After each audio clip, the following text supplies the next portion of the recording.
looking at recruiting, I kind of think back to last season, right? Or even, when Kalen DeBoer gets hired, right? You hear all the Auburn fans calling him Husky Harsin, or you hear, just different people saying, like, can he recruit, right? That was the one knock on Kalen DeBoer at Washington, is that he didn't recruit.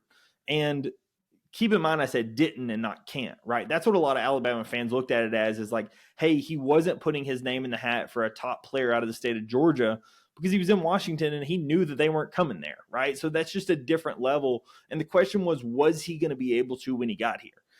And this year, in my opinion, shows that the answer is just clearly yes, right? I mean, when you look at some of Saban's best recruiting classes ever, 6 5-stars, and right, like, don't know if we'll end with 6, but 6 right now is a number that is attainable, right?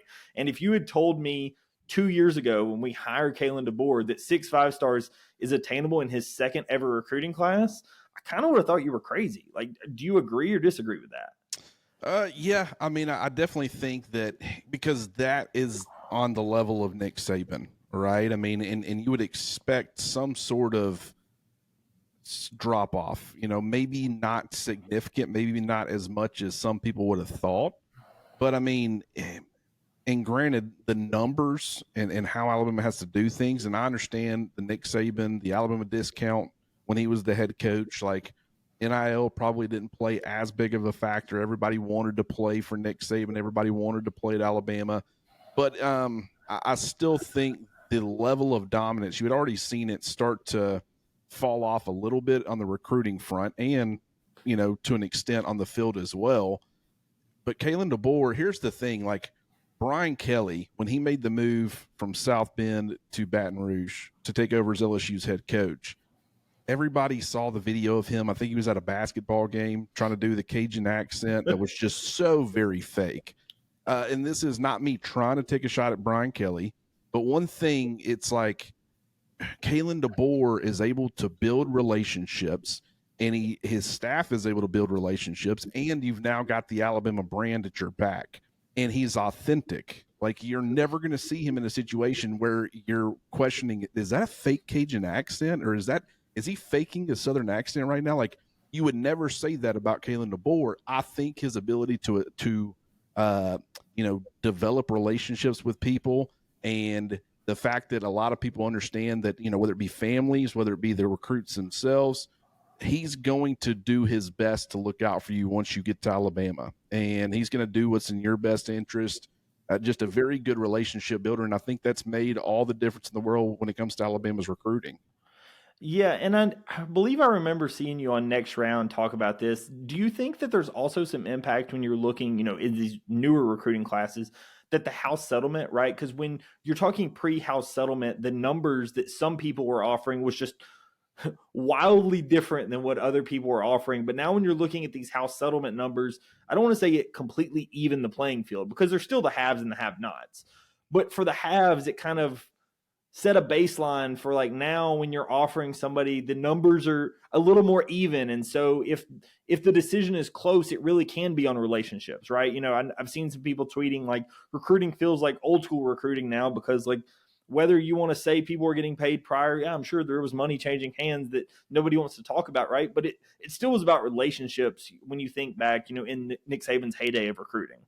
Yeah, and I mean, I'll say this, like, if Alabama, they take care of their own when it comes to the NIL front, they are certainly going to be competitive with some of their offers, but they're not getting into bidding wars with people. So even prior to this house settlement, it's like, if someone went to Alabama, and I understand everybody wants to accuse everybody, like, the only reason you're getting good players is because you're paying them a lot of money.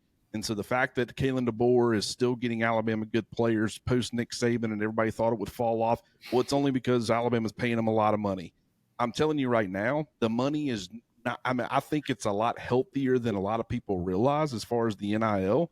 I just don't think it's to a point where you can do what some of these other schools can do with all these various recruits. And so, I mean, do I think Xavier Griffin got a solid NIL deal from Alabama? Yes, I do. I think that was going to play somewhat of a factor in his recruitment. A guy like Jalen Mbakwe, when he went into Alabama's office this offseason and there was some concern about him potentially transferring. I don't know what happened. Maybe his NIL didn't increase at all, or maybe it did. What I will tell you is they didn't pay seven-figure money like another school was going to. And what Alabama offered Xavier Griffin was not what USC offered Xavier Griffin. And so even before the House settlement and everything, it was still about developing relationships if you can be competitive on that front. If you trust somebody, then you're willing to take less money to go play for them. And I think that has been a key element of, this recruiting cycle, or, especially with this coaching staff. I guess it really doesn't matter the cycle, but you're starting to see that theme. And you're also seeing that theme when it comes to nobody transferring out, for the spring portal. There is a trust there. And so, I think that's certainly paying dividends.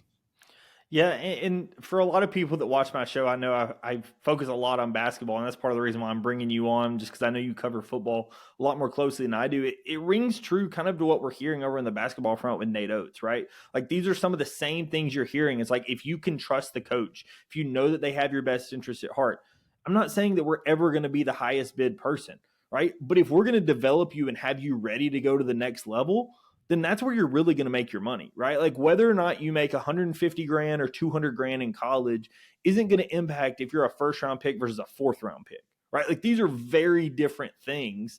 And I think that that's what some of these players are starting to come to grips with. And I think that's some of the battles that you start seeing, especially when you're talking about these football battles, is a guy like Xavier Griffin, even if he's not going to make as much money at Alabama as he would potentially make at USC or Texas, right? If he sees the vision that the staff has for him and likes what that is and likes what that means for his future, then he could just say, hey, maybe I'm turning down an extra 50, 100 grand now, but I'm going to get that on the back end.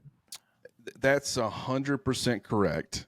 And once again, Jalen Mbakwe is a perfect example of that, in the sense of he wanted to be at Alabama. He grew up an Alabama fan.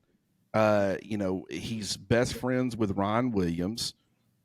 There were some things that he wanted to address, whether it be, what side of the football he was playing on or whatever. But really, it wasn't until this lucrative offer that was far exceeding what he was making at Alabama mysteriously back-channeled its way to him before he started even contemplating leaving. And when the money gets to be that big of a difference, it's like, man, this is where I want to be. But I mean, to an extent, that's life-changing money. So, when you start talking about, okay, I think Alabama may have gotten closer to that number. I don't think it's anywhere close to seven figures, though. So it's like you get it to a point where they're willing to walk away from that much money because you're where they want to be. Now, if I came to you right now, I don't know what your 9-to-5 job is, but whatever it is, if I came to you and I say, hey, I'll pay you 7x what you're making right now, I don't really care how much you love where you're at, how much you love your bosses or don't love your bosses. You're going to, at bare minimum, think about it, and you're probably going to leave because it's the same work, and you're getting paid 7 times the amount that you were getting paid, at your current job. So it's like, when it becomes that crazy, and that's what I didn't understand about why people were upset at him, because it was a lucrative offer. But Alabama right now, they're very smart in how they're targeting certain positions. They've got allotments to the different positions. They're being very NFL-esque when it comes to how they want to build the roster and all those things. And they will get in a competitive range with a lot of the other programs or schools that are pursuing a guy, but they're not going to get into a bidding war where it's like, hey, they paid me, $400K. Are you willing to pay 401? And then you go back to them and are you willing to pay 402? Like, they're not playing that game. And a good example of that, I think, is Ty Haywood. They decided to walk away from a 5-star offensive lineman who I'm sure Alabama fans would have wanted to have had. But what would it have cost you? Because the second you start getting into that game, everybody wants to play that game with you, and you're now forking out a bunch of money. And, it's not going to be very good, because then Ty Haywood's coming in and he's making X amount. And it's like, hey, I'm Caden Proctor. I'm your starting left tackle. I was a 5-star too. Why is he getting, he's within 20,000 of me, so I need to be getting more money. I mean, this is in reflective. This is a freshman who hadn't proven anything. I've been around a 2-year starter. You start playing those games and it gets rough real quick. And so I think they've been very steadfast in their approach. They're not going to deviate from it. And I think that between the relationship building, the fact that they are known for being able to develop guys, and the fact that they are competitive where they need to be on the NIL front, I think that's making them quite successful on the recruiting trail.